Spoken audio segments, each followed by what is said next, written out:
Charlotte 4Ys with Buddy Hall. You've been here before with me doing interviews. But what's the difference this time?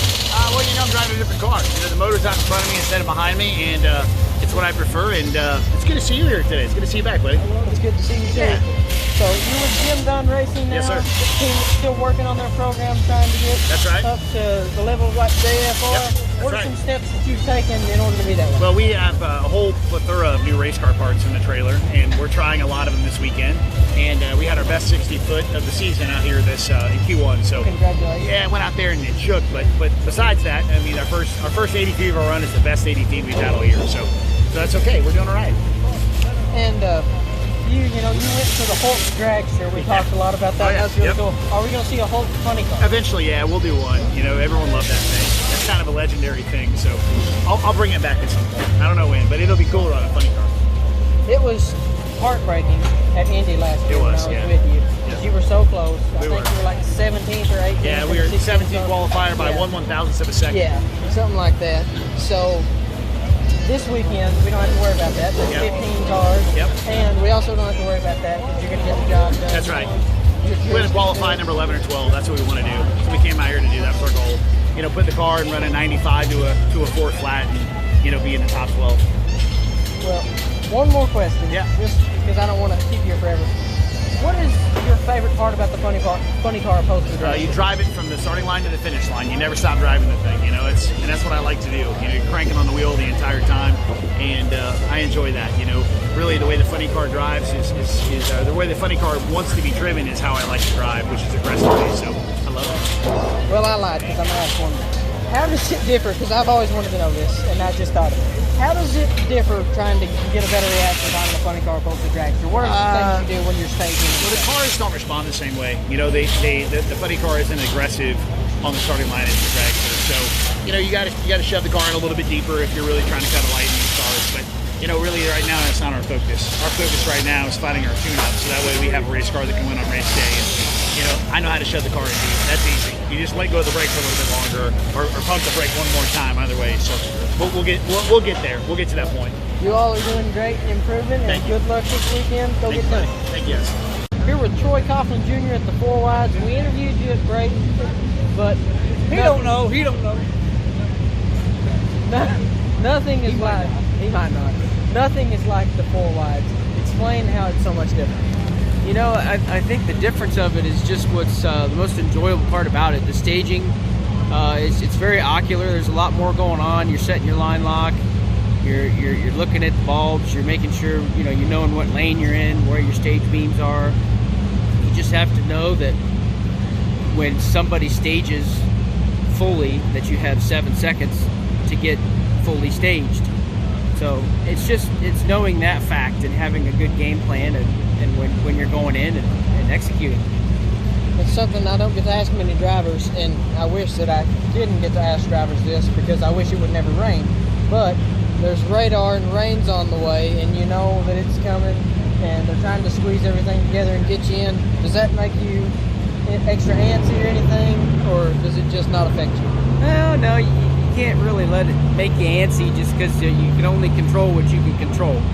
So you go up there with your best setup and your best car and your best mindset, and you put your best foot forward, and if it's raining, you're not going to race. And if it's not raining, you're going to make a lap. You just got to make your best lap when you get up there. But I think if we can get up there tonight, I think we're going to make a nice lap, and the track's going to be great. NHRA does an awesome job with the track prep, and our team here at Elite Motorsports does a fantastic job of giving me a great car to drive.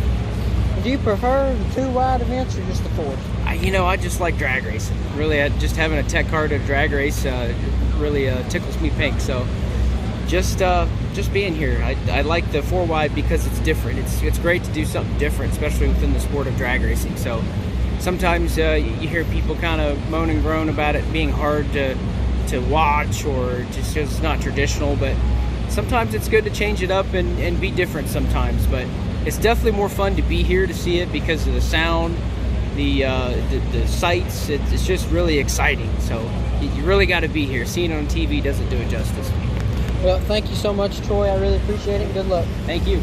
The Skag Racing versus Tran Pit with Dave Richards, and we've seen a lot of improvement out of the car from last year because you have a new team and new stuff. Does that make it better mentally going into rounds? It does. With the team that we put in place, I mean, everything is coming together. Everyone's getting along. The car's progressing quickly. You know, some people think it may seem like it's taken a long time, but really, this would be our 23rd run on this car with this team. So really, in the big picture, that's not that many runs. And for the progression that we've made in that little bit of time, I'm feeling really optimistic. So how long have you been doing the Nitro Funny Car stuff? I've been driving Nitro Funny Cars for about 13 years. I've never raced anything else. That's the only thing I've ever driven was a Nitro Funny Car, other than my BMX bicycle. So were you independently owned for all those years before he bought, or did you race for other teams? No, it was always a family-run business. Me and my brother did it together. My two other brothers come out, and our father always did it for years, back in the 60s and 70s. All my childhood memories, there was always a funny car in the garage. You know, not that we were always at the racetrack all the time, but my dad always had a funny car in the garage, so it's always been something that I had my eyes on. But growing up, it was always baseball and football and stuff like that. And as I got a little older and wasn't going to make the Major League Baseball, you know, I had to get a real job, and then we still raced. And now, luckily, with the grace of God and everything, meeting Randy and Skag, and it's really come together, and now I get to do this full time. What's your favorite part about being a Top Fuel Funny Car driver? Being able to drive. That's the coolest thing for me. It's something it's indescribable how cool it is. And then once you make a good run, the feeling you get of accomplishment and knowing you did it is just a great feeling. Is Versatran your family business, or is that another business? Actually, no. Versatran is a Skag business. Oh, really? Yeah. So Versatran is all under an umbrella of Metalcraft in Mayville. So they have Skag mowers. They have the Versatran truck. They just acquired Bluebird Turf, which is another name on our car. So it's a perfect world. We get to represent brands, and the dealers get to come to the race and have a good time, and that's what it's all about. And how does this differ, other than obviously there's two more, but how does this differ from your typical race week?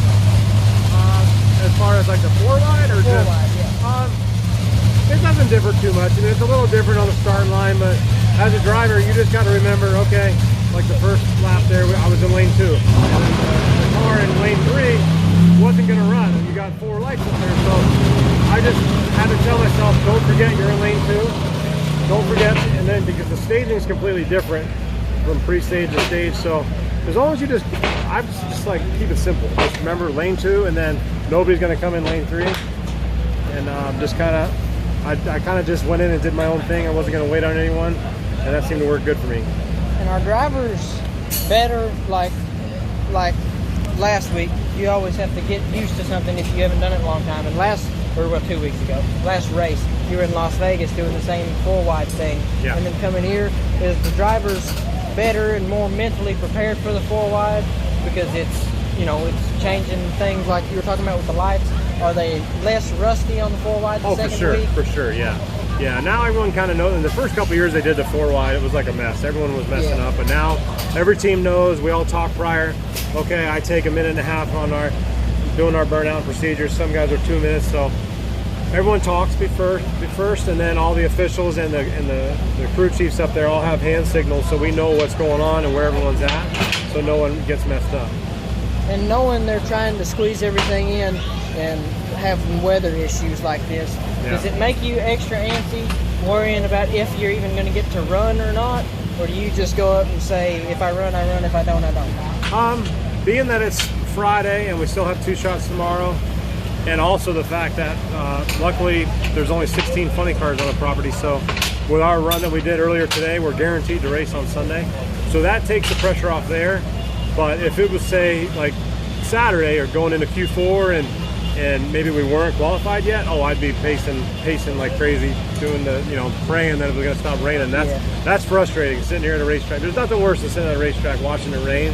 And even worse when it's just like a teeny tiny mist. Yeah. It's just annoying. Well, I know you got stuff to do and I'm not going to keep you here forever, but thank you so much. All right, man. Thank you. Charlotte four-wide Masters with Alexis DeJoria. There's always a bunch of fuss going to these four-wide races about it being so much harder to stage. Is it really harder or is it just different? Depending on what lane you're in. When you're in lane 3, you kind of got to go across the light to look at your, when you're about to leave. But honestly, if you just remember what lane you're in when you're going up there, it's fine. People make a big fuss about it, but I love the 4 wides. This is one I definitely want to win because you're not just up against one other driver, one other team. You're up against 3 other drivers and 3 other teams at the same time. You've been racing just about my whole life in the top fuel class.